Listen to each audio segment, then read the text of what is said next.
this is where I lose it. Okay. Roman Reigns is now injured before the pay-per-view. I think the day before.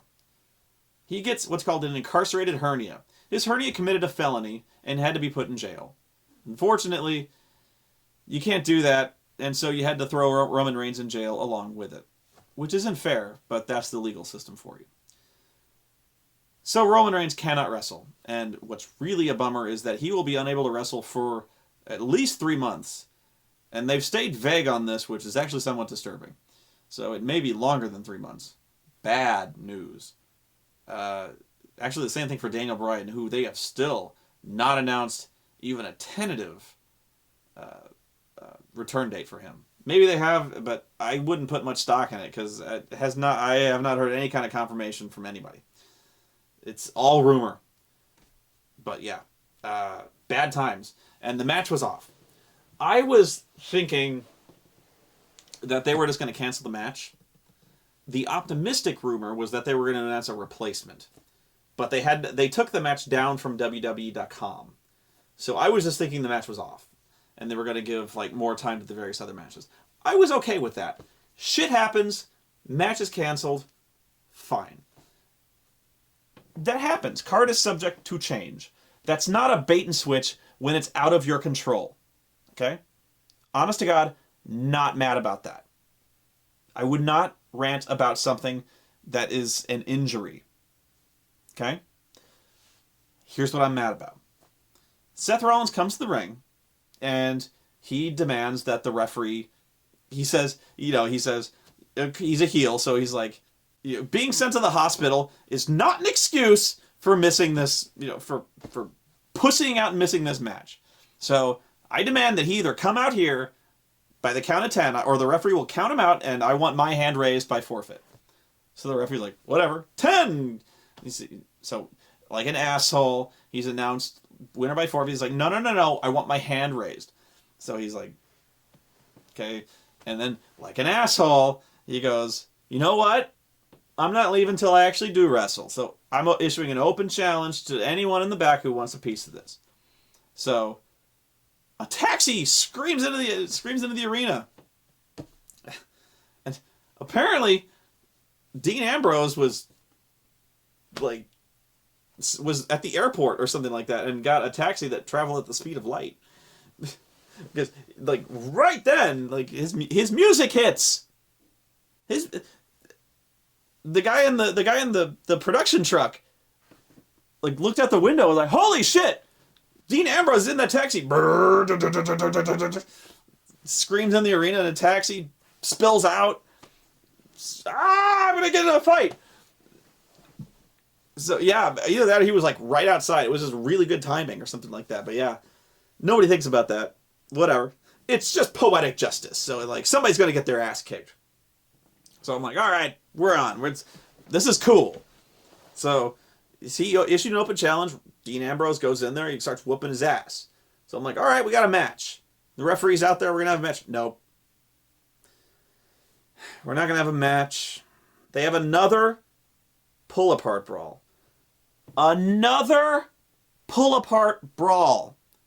They brawl out of the ring. They brawl in the stands. And as soon as Triple fucking H steps out on the ramp with a bunch of security guards and road agents, I'm like, I facepalm. I'm like, you're doing it again. You're doing it again, and they did it again. They fucked it up. I was like, all we want is a fucking match.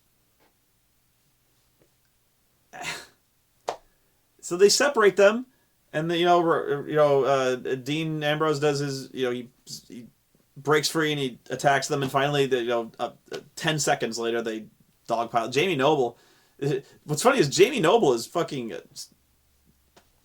he's really a bigger threat to Dean Ambrose than Seth Rollins is. He's fucking doing double leg takedowns and throwing him in chokeholds. Fuck, Jamie Noble needs to get back in the ring. He's dominant.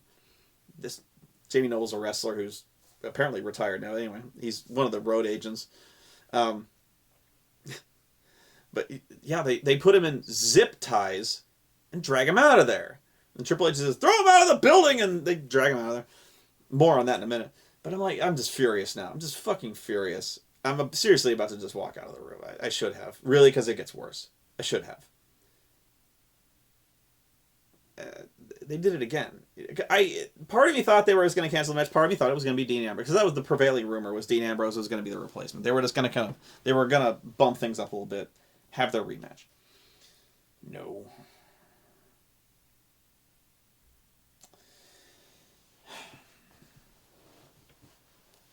I know they didn't advertise it. I know that.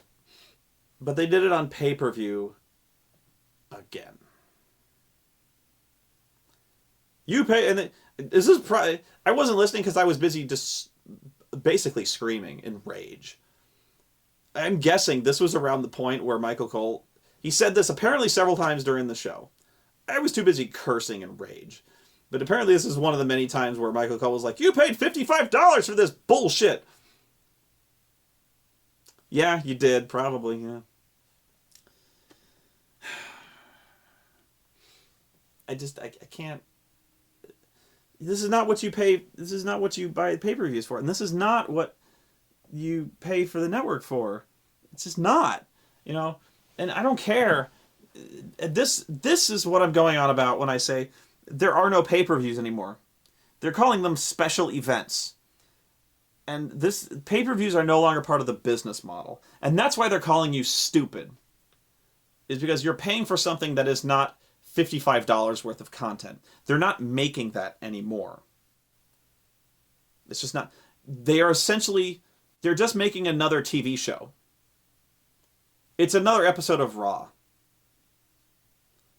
That's it. It's just another episode of Raw on Sunday that they do once a month. It's nothing more or less special. It has a really all it is that this show has a title match with a gimmick. It's a little more special, has a title match. But it's not a pay-per-view. They don't feel obligated. At a pay-per-view, you can expect resolution. You can expect finality. You can expect results. Because you paid for it. You paid $55. It's reasonable to expect finality. Because you paid, by God, you paid for it. If you paid $55 for this shit, yeah. Getting a disqualification, bad move. WCW would do that shit. That's why they folded. There are many reasons why they folded, but yeah, bad move to do that. You don't pay $55 for a disqualification for Seth Rollins running in and clubbing a guy just before a guy gets the pinfall. That's bullshit. That's what you do at the end of Raw to build to a pay-per-view. The only reason why you would do that for a disqualification is if he cashed in and won the title. Somebody has to win a match. Or something has to happen. Like when Big Show stopped, when he just knocked everybody out at the end of that pay-per-view, and no resolution occurred, he just knocked everybody out, and the pay-per-view ended. People got refunds, and they should have. Because it's fake. Yes. But we expected an ending. It's the same reason you would expect a refund at the end of a movie. When the movie it's incomplete. The movie it doesn't have an ending. It's like if you just set the end of the movie on fire, and then you're like, oh well, you're like, I paid for the end of a movie. There's no end to this movie, That's what I'm talking about. So there's no pay-per-views anymore. They're selling them as pay-per-views still, technically, but they're special events now. They're another TV episode, and how stupid are you if you're paying $55 for this shit? We're not putting any effort into this. You're not going to get any resolution out of this. We're just going week to week. We can do what we want now. We got the network. Whatever. It's not our focus anymore. Our focus, we've been kicked off most major cable companies. Our profit does not come from pay-per-views anymore. It's not. It is so not a priority now. We've been kicked out. The network fucked us over. Like, at least, we knew we were going to basically divorce ourselves from cable. It's over. So we're really under no obligation to get results here. We can keep this thing. We can drag things out as long as we want now. And they will. So that's why, they can keep this Seth Rollins shit going on, and they will. Because trust me, nothing got fixed on Raw either. So yeah, they did another pull apart brawl. So again, on pay per view, we get the consistent case of the lack of a Seth Rollins match, blue balls. How many weeks has it been now since we have not seen a Seth Rollins match on Raw slash at least on Raw? I haven't seen one. A pay per view, haven't seen one. This isn't that hard. It's just killing me. It's just all I want. You've got these two insanely talented individuals, and all I want them to do is fight. That's it. At this point, I don't care who wins. I never cared who wins. I just want to see these two guys have a good match. Is that so hard?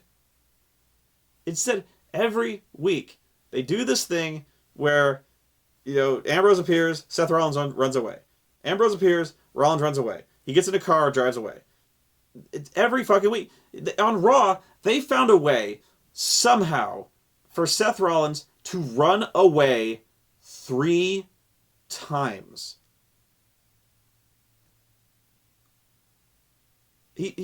Seth Rollins enters a room, enters the arena, or enters a parking garage, gets confronted with something he's afraid of, and runs away 3 times. He carjacks a guy in desperation to get away from Dean Ambrose and John Cena. And I'm like,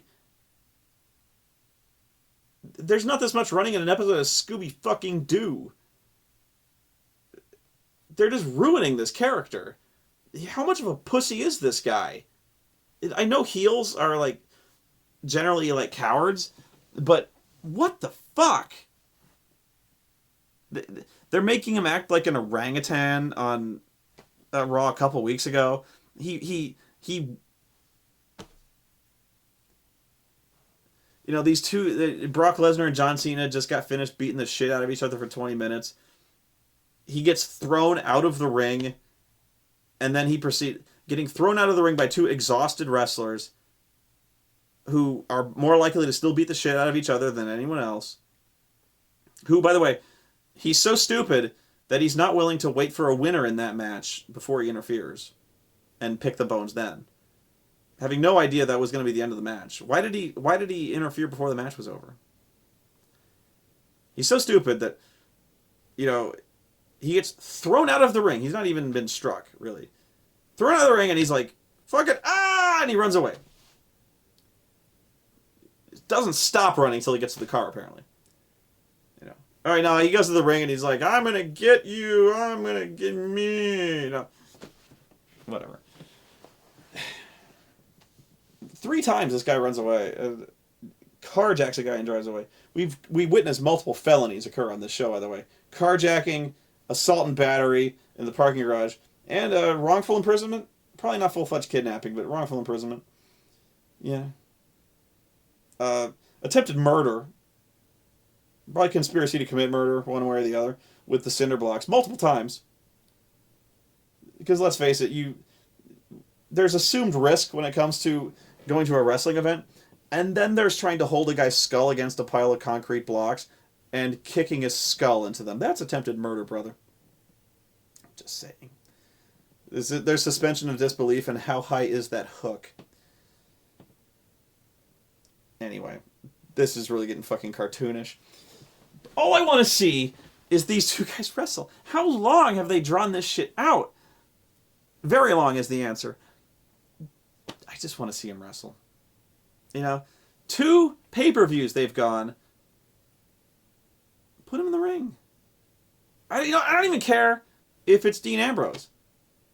Put Seth Rollins in the ring with somebody. This isn't that hard. I am so tired of this act over and over and over and over and over. God damn it.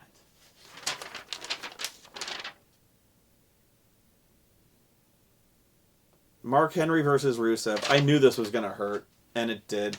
This looked like a Godzilla film. This looked like Godzilla versus Destroyer, except without the atomic breath and slower, and no buildings. This was so slow. And so, this was bad. Rusev needs to be put in a match with very specific types of wrestlers. Basically the type he can throw around, where he looks fucking huge. And they put him in a match with the guy, with like the only guy who is broader than he is. Because Rusev is basically like a square. He's got thighs the size of overpass supports. And Mark Henry is about the same. Like, his entire body is like that shape. Built like a brick shithouse, that guy is. Yeah. Not good. Although, ironically, it's funny, for being the evil foreign Russian guy, Rusev is the best booked babyface in the company. It's really weird how Rusev is constantly being thrown against... he's constantly overcoming these really difficult odds. You know, he's overcoming injury. He's being forced to compete against very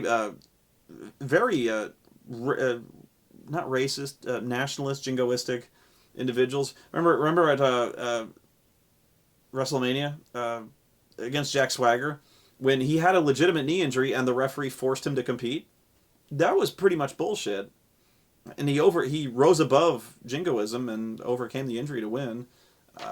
Yeah, so...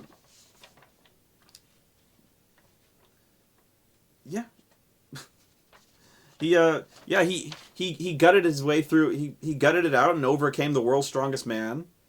You know, after failing to put in the camel clutch, he overcame the previous failure, and he's beating these guys clean. Really is remarkable. You know, heels normally don't win clean. He made the guy tap. Babyfaces don't normally tap out. In fact, it was actually really weird how he tapped out to the camel clutch. He tapped out relatively quickly. Very strange, especially with like all the talk they put on of, you know, national pride's on the line. You're fighting for this country. You know, everyone's hopes and dreams are riding on you. Don't let us down. And he gets put in the camel clutch, and he made him humble. And he tapped out. I'm like, and Bradshaw's going like, he let us down. He let this country down. He tapped out. And I'm like, yeah, he did. He let April down too. You heard that? No, he tapped out. I'm like, wow, that was weird. It was a very weird decision. In fact, it was even weirder the next night on Raw. They had a rematch, and I'm like, oh no. That was worse. That match was worse. Because the totally sympathetic crowd was chanting, "What, Adam?" That was great. The crowd did not want to see a rematch because they were like, Lana was basically saying, you know, Rusev will happily crush you again if the crowd would like to see it. And the crowd was like,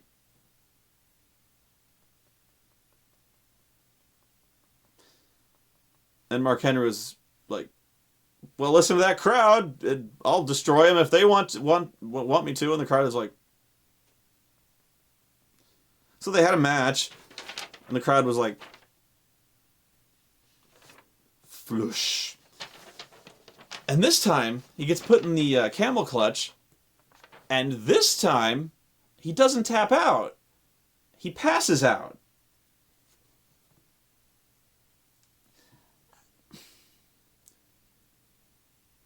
It's almost like they knew they fucked up, And they forget that.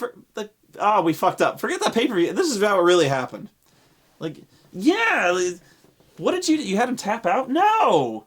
No. That's dumb. The babyfaces don't tap out.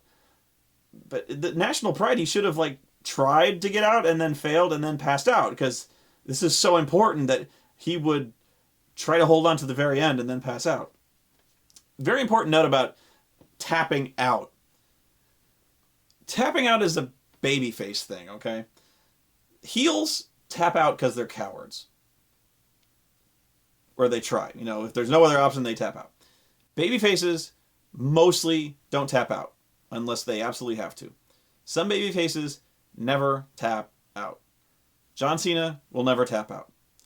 Undertaker has only tapped out, to my recollection, one time. And I'm going to get to that. Maybe twice. But here's the thing. The one time he tapped out that I can remember didn't count. Because, again, as I recall, he was a heel at the time. And even then, he was so protected as the dead man, he never tapped out. The one time that was when Kurt Angle had him in the triangle choke. He had him in a choke. And this was on for 3 minutes. And it was a situation where he was in the triangle choke, and he had Kurt pinned. As a result of this, the referee counted to 3, and at the exact moment, he tapped out when he got to the 3. And that didn't count. They restarted the match. So the tap out didn't count. So officially, I don't think Undertaker ever tapped out. Ever. So, if John Cena's ever tapped out, it was when he was a heel. So he probably has, but during the whole C Nation, never give up, never surrender thing, never tapped out. And you'll never see him tap out. Because the second he does, he becomes a heel. And he'll never be a heel. So, whenever you see John Cena in a sharpshooter or something like that, and it looks like everything is lost, he'll power out, trust me. Now, in real life, tapping out is... You need to tap out. In mixed martial arts, when you see a guy get put in a submission, he'll tap out immediately. That's not a pussy thing to do. If you don't want to get hurt, tap out. You'll see people tap out before they get put in a hold. If you know if you're dead to rights, you're going to get put in an armbar, and you're in a legitimate UFC fight, yeah, tap out, because they'll fuck you up.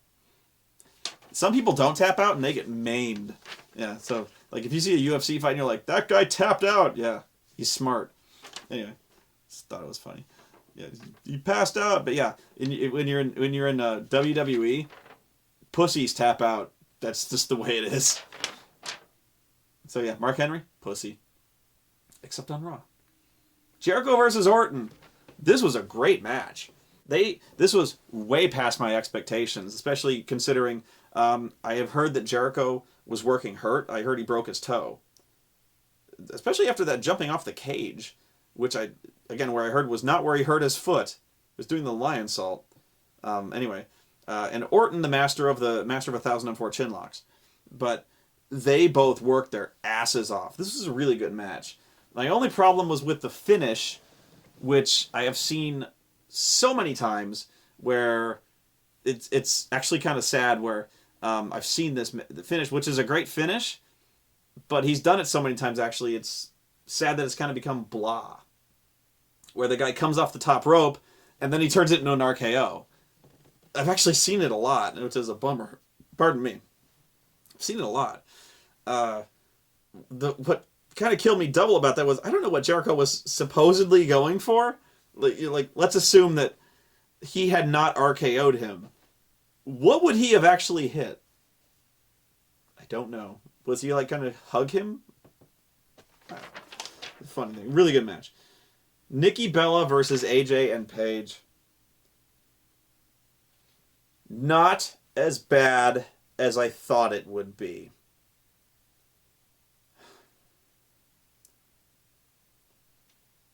Not as bad. But that's only because they mainly threw Nikki out of the ring constantly, and most of the action was AJ and Paige. Nikki wasn't bad. I believe they did a Tower of Doom spot which is basically a superplex combined with a power bomb. All three ladies do this. Yeah, they did it was this show. They did a Tower of Doom. Only downside was that you could hear them call the spot, like screaming the spot. I think it was like, ready, 1, 2, 3. I actually don't mind this very much because I don't think I've ever seen the women do a spot like this in the WWE.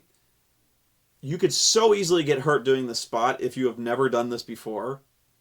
I would much rather them do this safely than get hurt. Call the spot loud in the ring. Fine. I don't want to see any of them get hurt. Call it. You probably could call it a little quieter though. Then we get the match. I was thinking, going into this match, I was thinking and hoping, out of my own trollish nature, that really actually this made sense in its own perverted way from the way the story was being told. Just from the way it was being told, that from bell to bell, this is Brock Lesnar and John Cena, from the beginning of the match, from the very first bell, John Cena would murder Brock Lesnar. It would be just like the first match, but flipped. It would be John Cena destroying Brock Lesnar. Brock would get no offense in at all. Just bell to bell, suplex. Gordon Soley has ruined that word for me. Ruined it. I can't. It's over. I just thought it would be a domination, just on epic scale. I was wrong. But I actually, it made sense to me. I was like, we've done this thing where he's come back superhuman, more superhuman than ever. So you might as well just kill him. The beating that Brock gave him apparently didn't hurt. He walked it off. So you might as well just kill him dead. He's dead already. No, this was an even match. This was nowhere near as good as the first time they encountered each other, as in at Extreme Rules years and years ago. It was nowhere near as good. This was not a good match. This was okay. But nowhere near the level of any of the other matches they've had. This was really disappointing, and even in terms of the story they were trying to tell, which was just a simple comeback story. They needed to tell, if I was telling this story, a simple comeback story of guy gets killed by this murderous beast who destroys him like no one has ever destroyed him before. He comes back, he rises above hate, rises above injury, rises above all this. He comes back and dominates, and he comes back and overcomes the odds and beats the guy. If I'm telling this story, first off, it needs to take longer time frame. You've got to show him making a comeback in terms of training, mentally, physically. You've got to show it. Otherwise, it's not believable. And guess what? It wasn't believable in this case. But assuming I don't have that time, okay, let's just put him in the ring. We still have to tell a story about why John Cena can beat this guy. Okay, we have to tell this. How do we do that? There's two ways. There's a few ways. One is that for some reason he is now stronger than Brock Lesnar. He has somehow gained super strength. He can outpower Brock Lesnar. He's not done this. Well, actually he is. But they have like a clear dominance. Okay.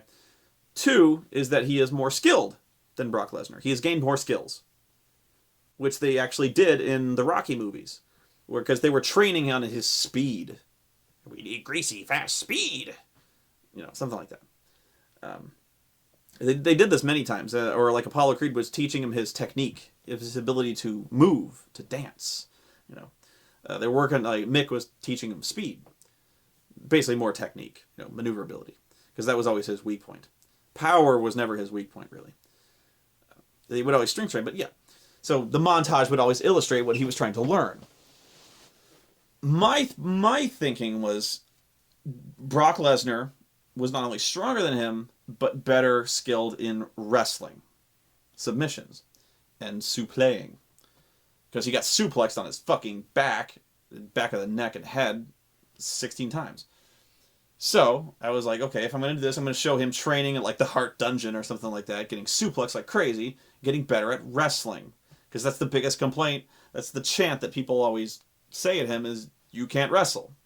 Maybe now he learns to wrestle. So let's say I put him in the ring. I give them a reason. I give him a reason that he could now beat Brock Lesnar. I tell a story. So, the first thing that happens in this match is Brock goes for a German suplex. But all of a sudden, he does a go behind, and he German suplexes the holy fuck out of Brock Lesnar, like right on the back of his fucking head. And Brock does this. What the fuck was that? Like he reacts like, this is impossible. Like this never fucking happened to me before. Like not ever. It has, but like he's like, his world is shaken. Just overreacting like crazy. Just like everything he knew. I got suplexed by that guy. Now he knows fear. Well, let's hold that one up. Then he tries. Now he's pissed. He's like, this motherfucker.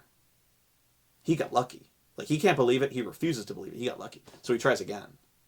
He shoots the double leg, goes for a German suplex. John Cena's like, German suplex. Does it again. Now he's furious. Tries it again. German suplex. John Cena's killing him. Now he's afraid. Brock Lesnar, he knows fear. Because now he's getting out wrestled. Now he's trying other suplexes. He's digging in his bag of tricks. He's trying the other suplexes he tried before. He's trying Northern Light suplexes, belly-to-belly suplexes. He's trying exploder suplexes. He's trying everything. John Cena is out wrestling the shit out of this guy. Why? Because he trained for a month. Trained for months. I would have dragged this out to WrestleMania. But that's what I would have done. Is you've got this guy, Brock got complacent. He's not taking him seriously. And he gets out wrestled. Bell to bell, you have this domination. But it comes across as justice. You know, he overcame, he was smarter, he learned. And it's a credible reason for John Cena to beat this guy. Because he's smarter. And he got better than him. He learned, you know. And in this case, he just beat him. You know, or he didn't win the match, but he won the match by disqualification. But in this case, it was just back and forth. And it was back and forth for no reason. And by that I mean, the same thing would happen in that Brock would German suplex him, and John Cena would lay down, he'd react the exact same way he would react like last time. Like that was, like he'd been German suplexed by Zeus. And he'd be like, oh, like nobody had German suplexed in that. He'd be like, oh, like he was legit hurt. You know, he'd sold it like he'd never sold anything like that before. So like the commentators would all of a sudden act really worried. You know, it was just like last time. You know, oh, is he hurt again? He's getting German suplexed again.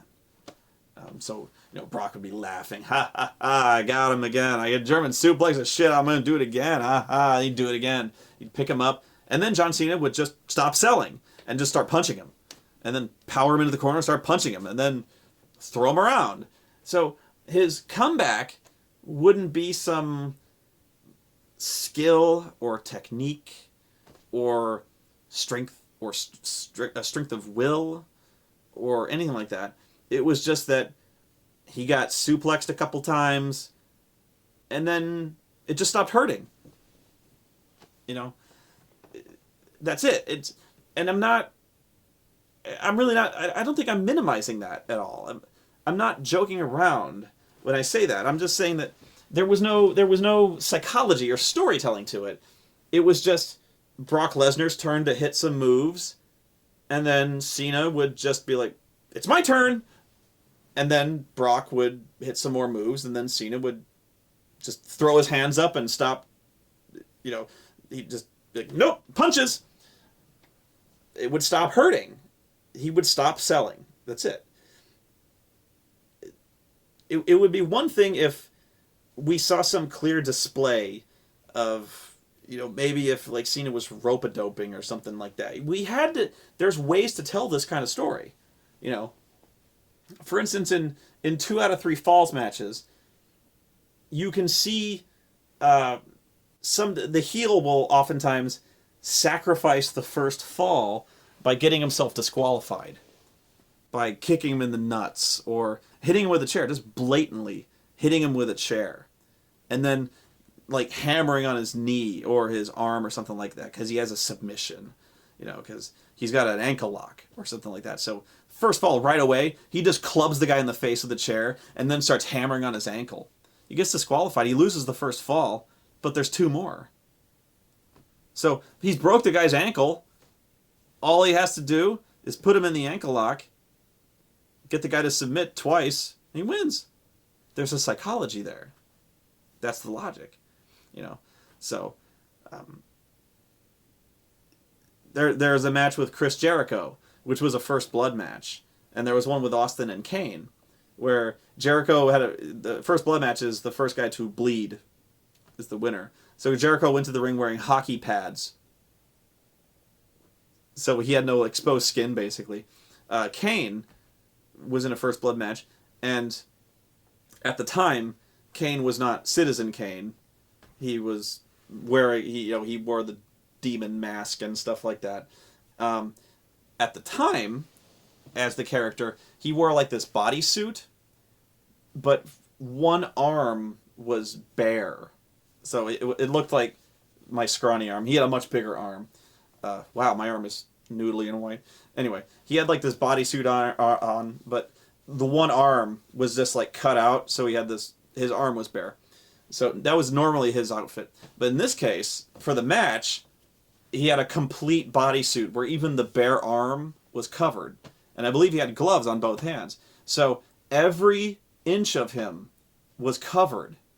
And it was red and black. So he had a mask, long hair, red and black. You couldn't tell if this guy was bleeding if he'd been hit with a shotgun. Whereas Austin comes to the ring and he wears black underwear and a knee brace and boots. And he's bald. Of course he loses. Like Austin is hitting him with chairs. He's hitting him with fucking stairs. And like he could have been bleeding profusely. Kane's wearing red. So there's ways to tell stories like this. Where, Cena's making some kind of comeback. He's learned something from Brock. He's learned some weakness of his. No, he gets hit with a suplex and all of a sudden, oh, my neck hurts, my neck hurts. No, it doesn't. I was so frustrated watching this because I didn't mind if Cena came back and wins. But you've got to have some reason for him to just all of a sudden be equal to Brock Lesnar. And hustle, loyalty, and respect isn't it. Especially since the storyline going into this match was, you can't beat Brock Lesnar, John, because hustle, loyalty, and this is Heyman. They go, you can't beat Brock Lesnar, John, because hustle, loyalty, and respect failed you. You went into this match playing the good guy, playing the hero. Look what it got you. Got you suplexed on your fucking head 16 times, and it got you killed. What are you going to do now? You're going to go in there, you're going to do the same thing? Same thing's going to happen. And I'm like, yeah. That's in storyline, that's exactly what's going to happen. And then so he's like, so Heyman's like, you want to beat him, you got to be cutthroat. You got to tap into the dark side of the Force. That's pretty much what he says. And so right away, I just shut down on this angle. I'm like, oh my god, this is I've lost count. It's become cliche now. This is another thing where WWE is weirdly meta when it comes to John Cena.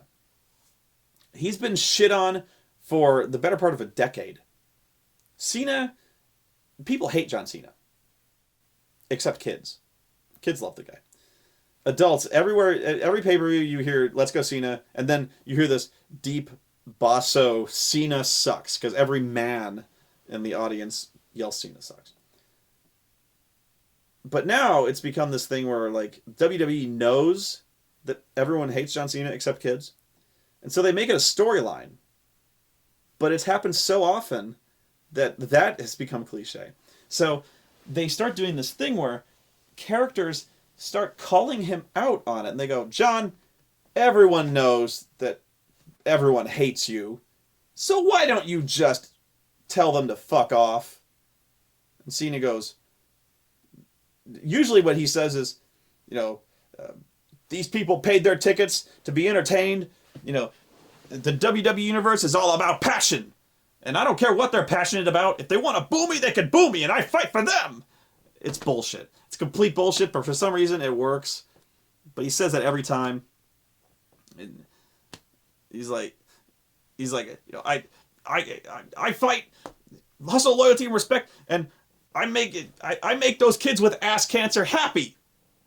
And it's legitimate how he has made more Make-A-Wishes than like anybody on the fucking planet. He's in terms of good deeds, he has visited more kids with ass cancer than anybody. He puts Jesus Christ to shame on the kids with ass cancer list. He legitimately can never turn heel. And what disturbs me about this is they've started using this as a weapon. They're like, this guy can't turn heel. Look at the kids with ass cancer. They start showing clips of him visiting the ass cancer ward, and I'm like, and they start saying things like they go, he can't turn heel. If he turns heel, do you have any idea how many kids with ass cancer are going to die of broken hearts and ass cancer? Mainly ass cancer, but they're going to die heartbroken and bleeding from the anus. And I'm like, they're pretty much true. Because their hero is going to become an asshole. Poor choice of words on that one. But yeah, I'm like, you can't do it. You legitimately can't do it. So he is not turning heel. And what they started doing this, they kind of insulting the audience one time. I think it was after WrestleMania when he lost to The Rock. He even flat out used the word heel turn. They're like, what, are you expecting me to do a heel turn? And kind of disguised it like a dance step thing. And I'm like, but yeah, there's so many characters now whose gimmick has been join the dark side. In fact, the last feud he was in was Bray Wyatt. And Bray Wyatt was trying to get him to turn to the dark side. They're like, they hate you, John. They hate you so bad. Why don't you just give in? Give in to the hate that fills your soul, John. I'm like... And then the very next guy, Paul Heyman, is like, you want to beat Brock Lesnar, you got to give in to the rage that fills you. I'm like, ah! First off, why do you care? Why are you helping John Cena? Fuck that guy. Like, just let Brock kill him. So what? Let Brock murder this guy. Fuck that. What are you doing? I started thinking of like reasons why he might do it. Is he trying to screw Brock Lesnar over so he can trade up? Like, I'm gonna help you because honestly, you're better than that guy. No, he's not. You saw last month, right? Fuck that. He's trying to play both sides against the middle. No, there's no reason for him to be doing this. Like, I'm gonna give you a tip, John. Give it the dark side. Get mad, John. Yeah, getting mad's really gonna help. I don't know. It just seemed like filler, and it's a scene that made no sense.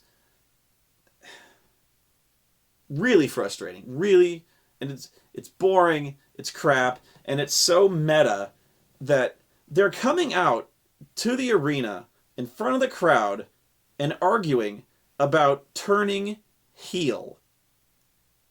Think about that. They're arguing about whether or not he should just be angry and telling the audience to go fuck themselves. What?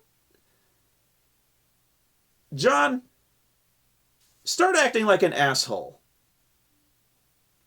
But I'm not an asshole. Start acting like an asshole! I don't want to. That's the storyline. You know, like, it's like, that's the best way I can describe it, is start acting in a completely different fashion than you would normally act, John, if this were real. You know? They want you to act like an asshole, John, so start doing that. No. I like those people. And I like making the kids with ass cancer happy. Like, they're gonna die. I don't want to make the kids with ass cancer sad. They're gonna die. Yeah, and what's Heyman gonna do? Please? Please be an asshole? What it is we're not actually watching Paul Heyman and John Cena argue about turning heel. We're watching... It's like we're watching the writers of the show come out and either argue with each other about the best way to handle John Cena's character, or like the writers coming out and arguing with like a proxy for the audience. Like, you should turn John Cena heel. Well, we'd like to, but we can't. It's almost like them arguing with us for us. Kind of like they're explaining to us why they can't or won't with a play. You know? Like, woo, you should turn John Cena heel. Well, we can't. Kids with ass cancer. But they're making it like a storyline. A main event storyline. And they've done it multiple times. Like, I get it. Okay? This is not... And now they have... Like, maybe we don't get it. And they finally... maybe they're getting frustrated. Because they've now had John Cena flat out come out and... I don't remember the quote. But he's basically flat out said, I will never turn heel. He didn't... I know he didn't say turn it, but... Like, I will never do this bad man thing that you want me to do. Never. The worst part of this, the worst part, is that if they're going to make this a storyline, the only way the storyline makes sense is if there's a payoff. And the only payoff is that he turns heel. If he never turns heel, this storyline has no resolution. Otherwise, it's like, I make a sandwich. And then April comes in and goes, you should eat that sandwich. And I go, no, April, I will not eat that sandwich. And then in an hour, she comes back and she goes, are you ever going to eat that sandwich? Everyone wants you to eat that sandwich. And I go, no! You can't tell me what to do! I'm not eating that sandwich. Now, not ever. Why did you make that sandwich? I'm not ever eating that sandwich! And then I walk away. And then I never eat that sandwich. And then the camera just lingers on it for like another hour. And then I never eat it. And then it's the end. And you're like, wow. He really never did eat that sandwich, did he? It's a really shitty analogy, but this is a really shitty story, so fuck you. The only way that this has any humor or dramatic payoff is like if at the end, like I get really defiant and I go, never ever eat that sandwich, and then she gets frustrated and leaves, and then I start like getting really hungry, and then I sneak in real fast and I steal a sandwich and I go away. Something like that. Uh, the only way this has any payoff is if he puts his foot down and he goes, I'm never turning. I'm never going to act like that. That's not who I am. That's not what I do. I help people. I believe hustle, loyalty, respect. I believe in treating people the way they should be treated. Everyone keeps saying these things. Everyone, I hold myself to a higher standard than that. I treat people with dignity. I'm not going to lower myself to cheating and taking shortcuts. Not now, not ever. And then when the chips are down, like Brock Lesnar, he's beating him, and then he punches him in the nuts, and he cheats to win. Oh, he cheated. And then the door is open. And then he cheats to win some more. And now he's a cheater. At some point, he betrays his friend. But it only pays off if he becomes a heel at some point. There's only some kind of dramatic closure if he's lied. Or if he lies at some point. Or if something, or if he's lied in the past and he's lying to us now. If it turns out he really did cheat on his wife or something there was some storyline about when he'd been cheating on his wife, who is now divorced, or if he'd been cheating on his Brie Bella, yeah. If at some point it turns out he had something to do with getting Brie fired, or no, Nikki is it Nikki? Yeah, Brie is Daniel Bryan's wife. Whatever. Maybe he's been cheating on Brie. Whatever. He's cheating on somebody. Maybe it turned out he was involved with the Authority, or maybe he was cheating on his wife, and then somebody comes in with footage, and so he goes, not now, not ever, and Heyman goes, well, I'm glad you said that, because it just so happens I have this tape. I found this on the internet. You're gonna love this. Plays the tape. Turns out John is lying, and then John gets pissed, and then he storms off. That's the only way you have any closure to this angle. But otherwise, he goes, I'm not turning heel, not now, not ever. He walks off. And then he just proceeds to be a nice guy forever. Yeah, that really paid off. Cool. He's always nice. Yeah. Boring! Fucking boring. I'm wrapping it up real soon here, because there's not much more to say. Raw, I got fed up with Raw immediately. Rollins comes out. He says he's not leaving. Cena comes out, says he wants Rollins. Says he wants... I'm sorry. Ambrose comes out, stages a sit-in, says he wants Rollins. Cena comes out, says, I want Rollins first. Get in line. So Ambrose and Cena start to square off because they both have big egos and they want, whatever. So the Authority comes out with Rollins and they both just blitz him. And Rollins runs away! Carjacks a guy, making them both look pretty stupid, honestly. They couldn't catch one guy. He managed to subdue a guy who's in the parking garage for no real reason. I don't know what he was doing there, but he gets away. Meantime, Orton and Citizen Kane are backstage. And Triple H goes, well, we got to deal with this. Orton's pissed. He goes, okay, Kane, you've got Dean Ambrose. Randy, you've got John Cena.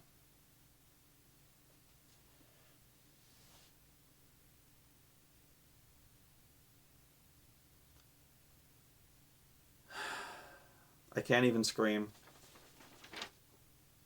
I can't even...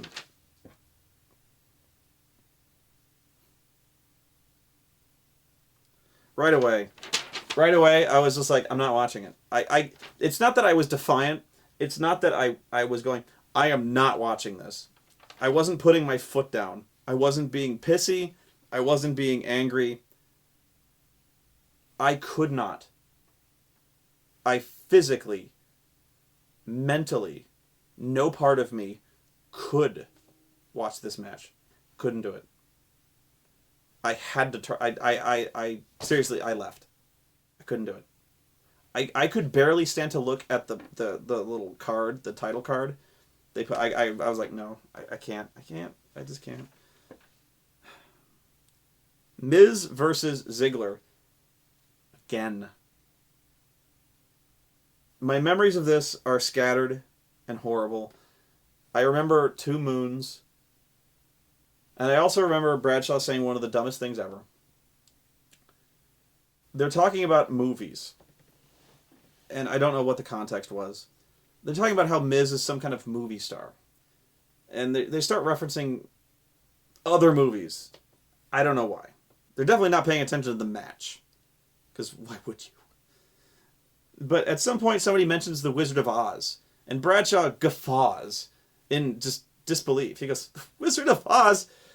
Who actually remembers The Wizard of Oz? What?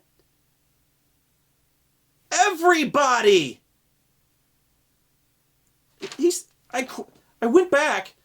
He says, who actually remembers The Wizard of Oz?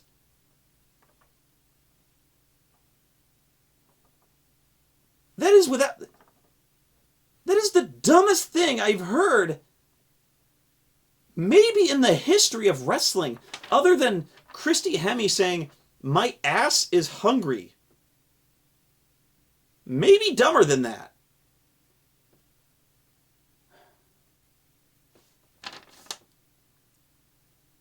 It's Dean Ambrose versus Citizen Kane. Why does Citizen Kane wrestle in business slacks? Seth returns from his carjacking, does not get arrested, to attack Dean Ambrose. Kane chokeslams him, Ambrose decides to get better, and Seth runs away again! 2! Backstage, I guess Seth Rollins assumes that Dean Ambrose just gives up.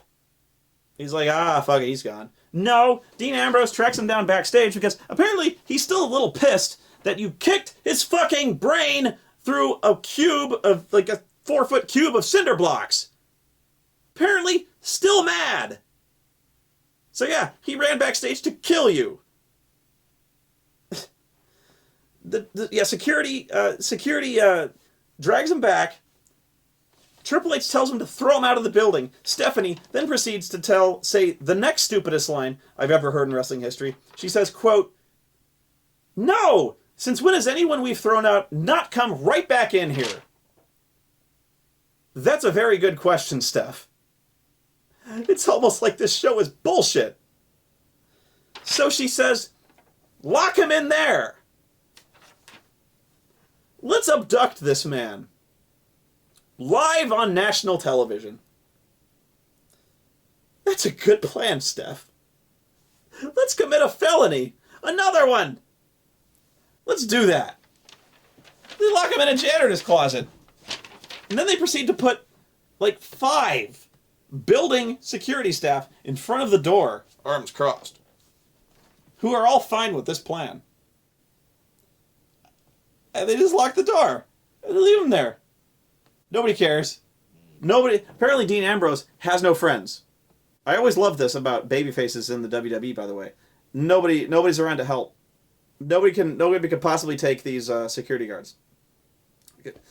Not even John Cena, apparently. John Cena does not want to help. Does not want to help that badly. Nope. So, okay, let me get this straight. So, we've seen carjacking, assault and battery on a bystander, not involved in wrestling, who got carjacked. We have now seen kidnapping or wrongful imprisonment, whatever you want to call it, on TV. Everyone has seen this. No police. Kidnapping. Call the cops. No police are called. But somebody got slapped. Call everyone. Call the cops. Somebody got slapped. Oh my God. Battery charges. Cuff that bitch. Get her out of here. No! Stop the show! Read her rights on camera! Pull her out of the fucking crowd! Bring her up the ramp! This woman has to be detained! No! Load her in a fucking car! Oh my god! Oh, a carjacking? Are you serious?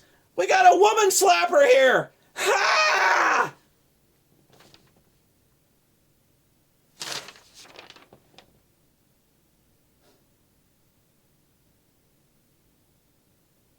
Then the dumbest thing I've ever seen happen. Right after the dumbest thing I ever saw happen. Nikki Bella versus AJ Lee. Apparently, Nikki has added a new move to her repertoire. I will not demonstrate this move because without a set of ring ropes, and even with, this is irreproducible, if that's even a word. If not, I've just invented it, much as she has just invented this move. This move, which has never been seen in wrestling before, because it is too stupid and nonsensical to have ever been used in professional wrestling before, consists of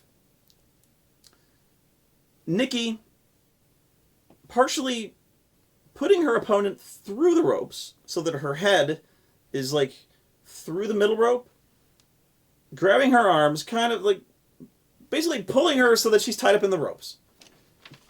So that she's kind of, how best to describe this? I can't even.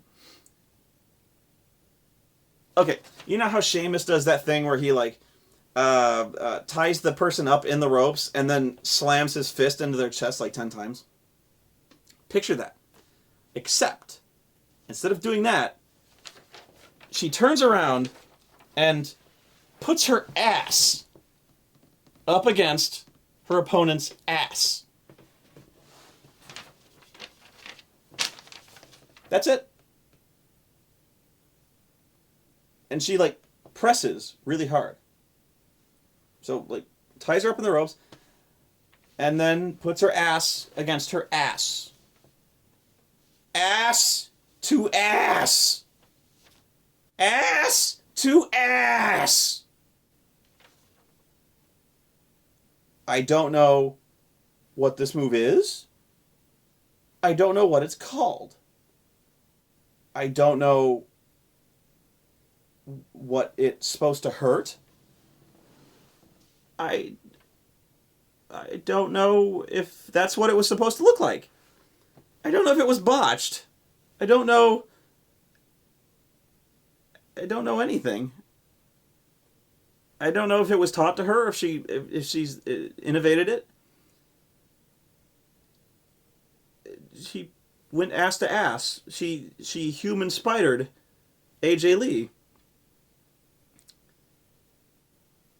I wonder if the referee had reached 5, the 5 count, if the referee actually would have disqualified Nikki. Because why would you? Nothing was happening. I don't know.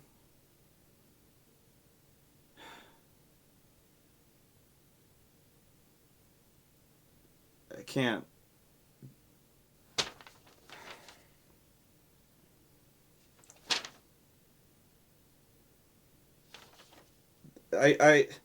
My notes trail off. Seriously, my notes just kind of trail off. You can't see, but there's just a blank bullet point where I stopped taking notes because I fell asleep. Yeah, I wrote Adam Rose and the Bunny, and then I stopped. I fell asleep.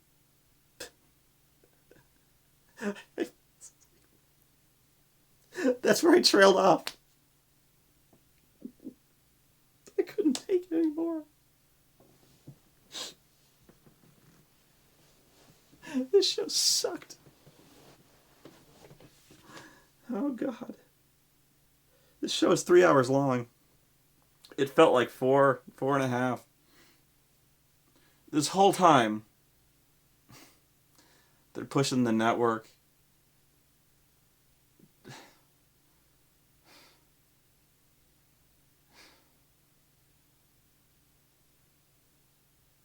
my god.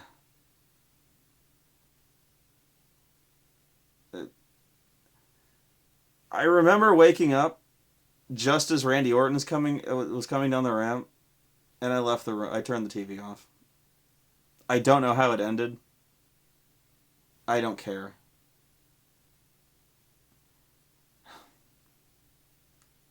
I heard a rumor that with that there's probably not going to be a rematch anytime soon for Brock and Cena. So I've heard a rumor that it's going to be Cena and Orton for the title.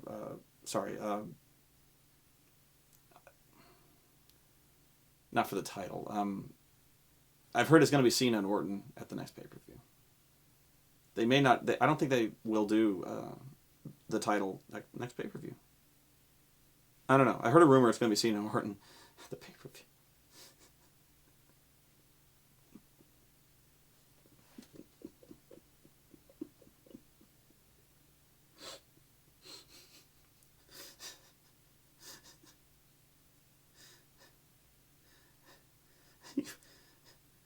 $55.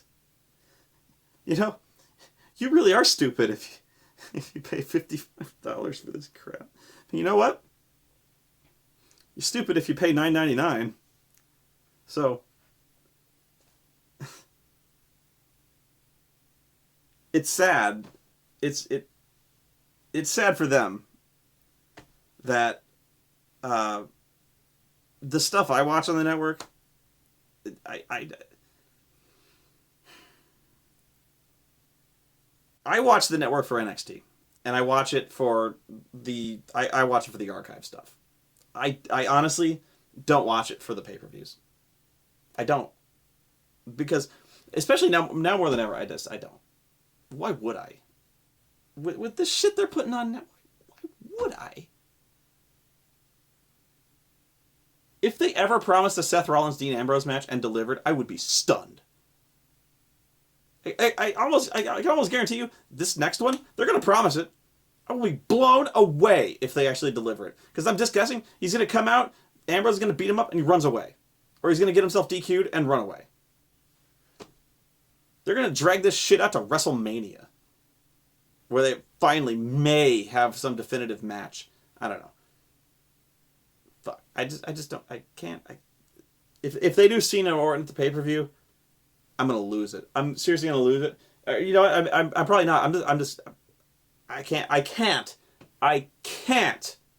watch it. It's not a factor of refusing. I cannot watch it. Won't. So I know for a fact this has gone on way too long. Don't fucking care. Needed to be said. I needed to vent.